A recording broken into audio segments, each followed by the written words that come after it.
दोस्तों, आज की कहानी में आगे बढ़ने से पहले अगर आपने अभी तक हमारा चैनल सब्सक्राइब नहीं किया है तो कर दें और साथ ही वीडियो को लाइक शेयर कमेंट ज़रूर कर दें। तो चलिए जानते हैं आज की एक और डरावनी भूतिया घटना के बारे में। दोस्तों, ब्रिज पर खड़े खड़े ठंड की वजह से मेरे हाथ पैरों में मुझे कंपन महसूस होने लगा था। ऐसा लग रहा था कि आज की रात मैं यहीं पर रह जाऊंगा। ना तो मुझे कोई गाड़ी मिली थी और न ही किसी बस या ऑटो का इंतज़ाम हुआ था। मेरी हालत बहुत ही ज़्यादा ख़राब हो गई थी, पर इतने में ही मैंने देखा कि एक ट्रक हल्की रफ्तार के साथ सड़क से गुजर रही थी। तभी मैंने उस ट्रक ड्राइवर को रोकने का इशारा किया और सच कहूँ तो मैंने इतना भला इंसान पहले इस रोड पर कभी नहीं देखा था, जो पहले इशारे पर ही गाड़ी रोक दे। उस ट्रक ड्राइवर ने बिना ही कुछ सोचे समझे तुरंत ही ट्रक का ब्रेक लगा दिया। तभी मैं भागता उस ट्रक ड्राइवर के पास गया और उससे बोल पड़ा, अरे भाई साहब, आप निहालपुर की तरफ जा रहे हैं क्या? इस पर वो आदमी एक बार के लिए कुछ सोचने लगा और फिर उसने बोला, भाई साहब, मैं उधर ही जा रहा हूँ। उसकी बात सुनकर मेरे अंदर एक उम्मीद जगी और फिर मैंने उस आदमी को बोला, अरे भाई साहब, मुझे भी उसी तरफ जाना है और इतनी रात को मुझे कोई साधन भी नहीं मिल रहा है। आपकी बड़ी मेहरबानी होगी अगर आप मुझे वहाँ तक छोड़ दे तो। इस पर वो आदमी एक पल के लिए कुछ सोचने लगा और फिर उसने बोला, देखिए भाई साहब, मेरे साथ बैठना आपको खतरों से खेलने जैसा महसूस होगा। अगर आप खतरों से खेलने के लिए तैयार हैं तो मैं आपको ज़रूर उस अड्डे तक छोड़ दूंगा। मुझे उस आदमी की बातें कुछ समझ में नहीं आ रही थी, पर इस वक्त मैं इस ठंड के अंदर अकेला नहीं रुकना चाहता था। इसलिए मैंने उस आदमी को बोला, अरे भाई साहब, कोई बात नहीं, आप मुझे किसी भी तरह से निहालपुर छोड़ दीजिए, बाकी काम मैं खुद संभाल लूँगा। इस पर उस ड्राइवर ने अपनी गर्दन हिलाई और मुझे ट्रक के अंदर बैठने को बोला। अब तक रात के 10:30 से 11 बज चुके थे। ठंड अपने जोर पर थी। हम दोनों तुरंत ही वहां से निकल पड़े और ट्रक के अंदर बैठने के बाद मुझे थोड़ा सही महसूस होने लगा। ट्रक के अंदर हल्की हल्की गर्माहट भी थी, जिसकी वजह से मेरे हाथ पर वापस से गर्म महसूस होने लगे। फिर उसके बाद मैंने उस ट्रक ड्राइवर को बोला, वैसे एक बात समझ में नहीं आई भाई साहब, यहाँ पर इतनी रात को कोई भी साधन क्यों नहीं गुजरता? मेरी बात सुनकर वो आदमी एकदम से मुस्कुराने लगा और फिर उसने मुझसे कहा, हो सकता है रात में सड़क के ऊपर कोई आत्मा भटकती हो। अब ये सुनकर हम दोनों ही एक साथ में हंसने लगे। ट्रक अब सही रफ्तार के साथ सड़क पर चलती जा रही थी कि तभी मेरे बगल में बैठे हुए ड्राइवर ने कहा, भाई साहब, अब आप अपनी आंखें बंद कर लीजिए, क्योंकि आगे जो होगा आप उसे देख नहीं पाओगे। उसकी बात सुनकर मैं एकदम से बोल पड़ा, भाई साहब, आप कैसी बहकी बहकी बातें कर रहे हैं? मैं ट्रक के अंदर बैठकर अपनी आंखें बंद क्यों करूं? इतने में ही मैंने देखा कि सड़क के बीचों बीच एक बूढ़ी औरत बैठी हुई थी। ट्रक की रफ्तार इस समय हल्की हल्की थी, इसलिए मैं इस चीज को साफ साफ देख सकता था कि वो किसी इंसान की छाती में चाकू घोंप रही थी और उसके सीने को फाड़ रही थी। दोस्तों, ये नज़ारा इतना खौफनाक और डरावना था कि मेरी आंखें खुद पर खुद ही बंद हो गई। फिर उस ड्राइवर ने बोला, अब आप अपनी आंख मत खोलना, वरना उस आदमी की बजाय सड़क के ऊपर आप ही खड़े होंगे। उस ट्रक ड्राइवर की बात सुनकर मैंने अपनी आंखों के सामने अपने हाथ रख लिए ताकि किसी भी कीमत पर मैं अपनी आंखों से वहां का नज़ारा न देख सकूं। ट्रक ड्राइवर थोड़ी देर के बाद एकदम से बोल पड़ा, अब आप अपनी आंखें खोल सकते हैं। इस पर मैंने जैसे ही सामने की तरफ देखा तो सड़क एकदम सपाट पड़ी थी। पेड़ों के सूखे पत्ते सड़क के ऊपर गिरे हुए नजर आ रहे थे और तभी कुछ खून की बूंदें अचानक से सामने वाले कांच पर गिरने लगी। लेकिन उस ट्रक ड्राइवर को देखकर ऐसा लग रहा था जैसे कि उसे इन चीज़ों की आदत है और वो हमेशा से इनसे निपटता आया है। इसलिए तो उसने तुरंत ही कांच को साफ कर दिया। पर मुझे समझ में नहीं आ रहा था कि इस ट्रक ड्राइवर की इन हरकतों पर किस तरह से रिएक्ट किया जाए। फिर मैंने उस ड्राइवर को बोला, भाई साहब, मुझे समझ में नहीं आ रहा है कि यहाँ पर चल क्या रहा है। वो ट्रक ड्राइवर मेरी बात सुनकर एकदम से बोल पड़ा, भाई साहब, मैंने आपको पहले ही बताया था कि अगर आप मेरे साथ सफ़र करने वाले हैं तो आपको बहुत सी मुसीबत से पेश आना होगा, लेकिन मैं आपको सही सलामत आपके गांव तक छोड़ दूंगा। अभी तो केवल शुरुआत ही हुई है, पूरा सफ़र तो अभी बाकी है। मेरा मन कर रहा था कि मैं अभी इस ट्रक से नीचे उतर जाऊं और किसी दूसरे साधन से अपना सफ़र काट सकूं, लेकिन इस समय पर मेरे पास दूसरा कोई ऑप्शन ही नहीं था। ऐसे में ठंड से बचने के लिए और जल्दी सफ़र तय करने के लिए मैंने उस ट्रक ड्राइवर को कुछ भी नहीं बोला और बड़े ही आराम के साथ, बड़ी नम्रता के साथ उससे बातें करता रहा। बीच बीच में मैं उस ट्रक ड्राइवर से इधर उधर की बातें पूछता, लेकिन उसकी तरफ से हर बार मुझे उल्टा ही जवाब मिलता। बड़ी गहराई से जवाब देने के बाद फिर से उस ट्रक ड्राइवर ने बोला, भाई साहब अब आपका दूसरा पड़ाव में वेलकम होगा। उसकी बात सुनते मैं सड़क के आजू बाजू में देखने लगा, क्योंकि मैं जानता था कि यहाँ पर कुछ अजीब होने वाला है। मुझे डर था कि मुझे पिछली बार की तरह कोई बड़ी ही डरावना दृश्य नजर ना आए। ऐसे हालातों में मैं थोड़ा घबरा तो रहा था, लेकिन थोड़ी हिम्मत भी जुटानी पड़ रही थी। तभी उस ड्राइवर ने बोला, एक बार आप अपने साइड वाले विंडो पर देख सकते हैं। जैसे मैंने विंडो की तरफ झांक तो देखा तो मेरी आंखें फटी की फटी रह गईं।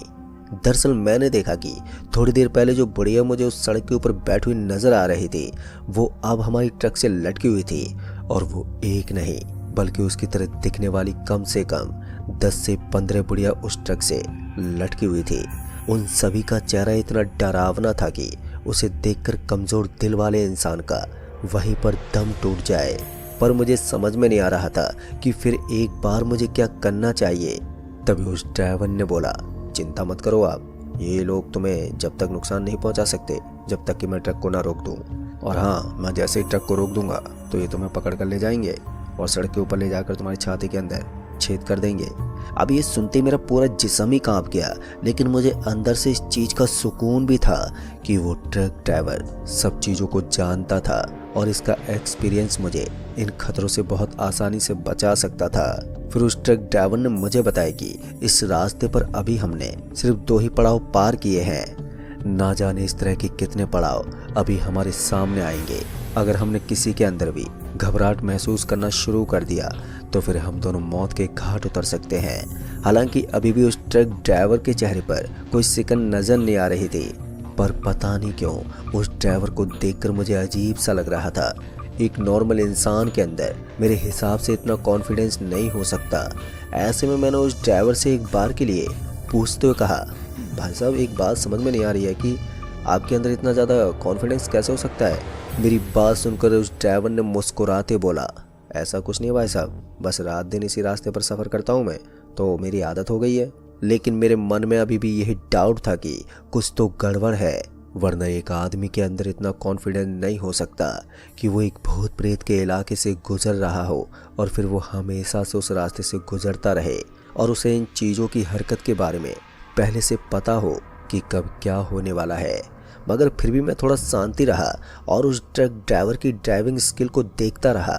थोड़ी ही देर के बाद उसने फिर से कहा, दूसरा पड़ाव भी लगभग ख़त्म हो गया है, लेकिन अब जो आगे होगा वो तुम्हारी सोच से भी परे होगा और दुनिया का कोई भी इंसान इस नज़ारे को देखकर बहुत ही बुरी तरह से डर सकता है। शायद तुम्हारे साथ भी वही होगा, इसलिए जितना हो सके उतनी हिम्मत रखना।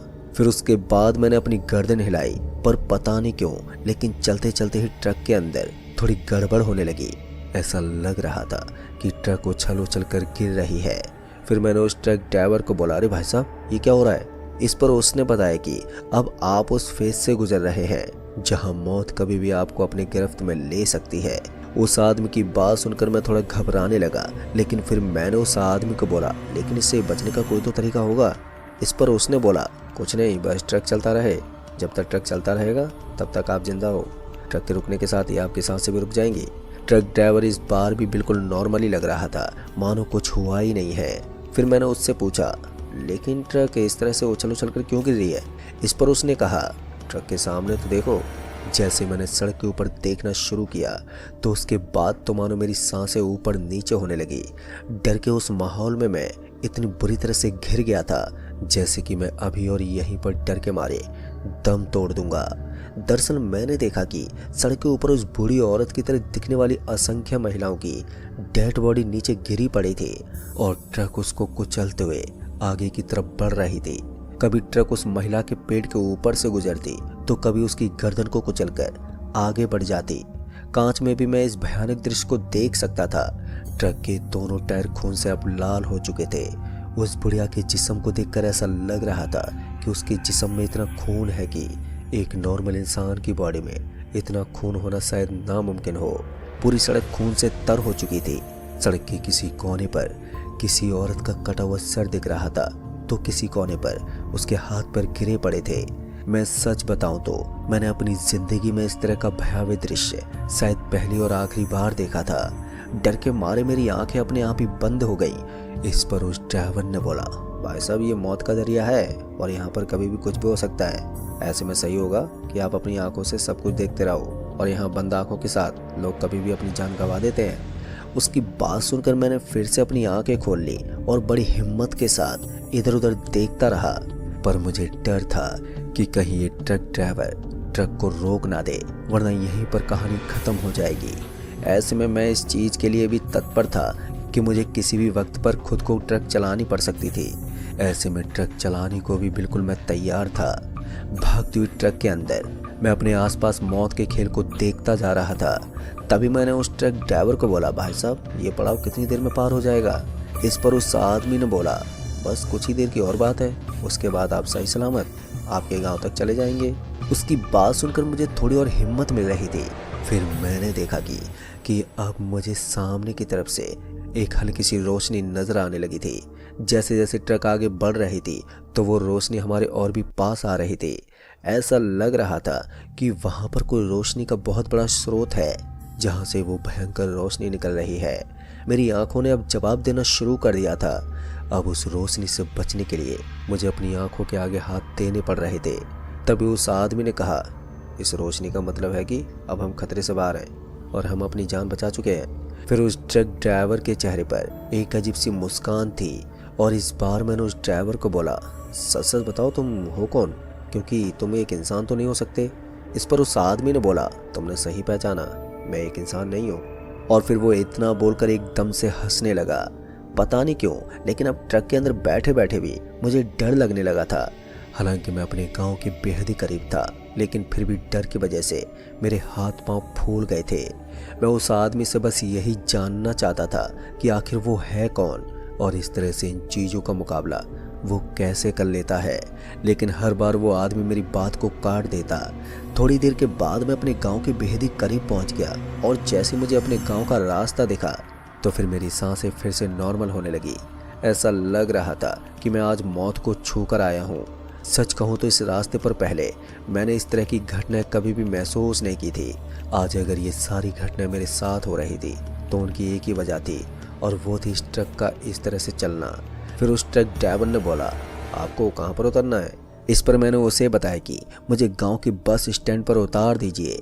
फिर एक बार मैंने उस ट्रक ड्राइवर को बोला, भाई साहब मैं एक बार आपकी इन्फॉर्मेशन लेना चाहता हूँ। लेकिन उसने इस बार भी मना कर दिया। लेकिन मैंने अब हट पकड़ ली थी कि मुझे किसी भी कीमत पर यह जानना था कि आखिर वो आदमी है कौन। इस बार उस आदमी ने बोला, अगर तुम्हें जानना है मैं कौन हूँ तो देखो। इस बार उसने अपने हरे रंग की शर्ट को एकदम से खोल दिया और उसके बाद का दृश्य देखकर मानो मेरा गला ही सूख गया। डर के मारे मेरी हालत खराब होने लगी। मैंने खुद जानबूझकर अपने आप को जोखिम में डाल लिया था। दरअसल मैंने देखा कि उस आदमी की छाती के अंदर से एक बड़ा सा हॉल बना हुआ था और उससे मैं आर पार देख सकता था। उसकी मांस और उसके हड्डियों को देख पाना भी अब तो मेरे लिए कोई बड़ी बात नहीं थी। ये देखकर मैं तुरंत ही दरवाजे से चिपक गया और वहीं दुबक कर बैठ गया। अब तक उस आदमी की आंखें भी लाल हो चुकी थी। और फिर उस आदमी ने बोला, चिंता मत करो, मैं तुम्हें कोई नुकसान नहीं पहुंचाऊंगा। और इतना कहने के बाद उसने फिर से अपना शर्ट पहन लिया। पर अच्छी बात ये थी कि उस आदमी ने दोबारा मेरी तरफ देखते बोला कि सालों पहले मैं भी इस बुढ़िया का ट्रक चलाते वक्त इसी तरह से शिकार बन गया था। मैंने सुना था कि इस रास्ते पर कोई बुढ़िया महिला रहती है जो मौत का दरिया है, जो अक्सर लोगों को अपने जाल में फंसाकर जान से मार देती है। और मेरे साथ भी ऐसा ही हुआ। उसने मेरी छाती के अंदर से मेरा कलेजा बाहर निकाल लिया और उसी वक्त मेरी मौत हो गई। दोस्तों सचमुच ड्राइवर की कहानी बहुत ही ज़्यादा दर्दनाक थी। लेकिन फिर उसने बोला, मैं नहीं चाहता कि अब किसी और इंसान को अपनी फैमिली से दूर जाकर इस तरह के हादसे का शिकार होना पड़े, इसलिए मैंने तुम्हें लिफ्ट दी और सही सलामत यहाँ तक छोड़ दिया। अगर तुम इतनी रात को अकेले इस रास्ते पर सफ़र करते तो मैं दावे के साथ कह सकता हूँ कि वो महिला तुम्हें अब तक मार चुकी होती। उसकी बात सुनकर मुझे अंदर ही अंदर उसके लिए बड़ा अच्छा महसूस हो रहा था। फिर उसने मुझे बस स्टैंड पर ले जाकर उतार दिया। सच कहूँ तो वो मेरी आखिरी मुलाकात थी, लेकिन उस आदमी ने उस छोटे से सफ़र में मुझे जो सिखा दिया वो मैंने अपनी ज़िंदगी में इतने सालों में कभी नहीं सीखा था। उस एक अच्छे पिशाच ने मुझे ज़िंदगी की कई चीज़ें एक साथ सिखा दी थी।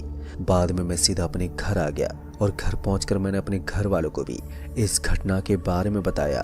तो घर वालों ने भी मुझे ये चीज़ बताई कि वो ट्रक ड्राइवर पहले भी बहुत लोगों की मदद कर चुका है, सभी लोग यही मानते हैं कि वो एक अननोन पर्सन की तरह आता है और आदमी को बचाकर वापस चला जाता है।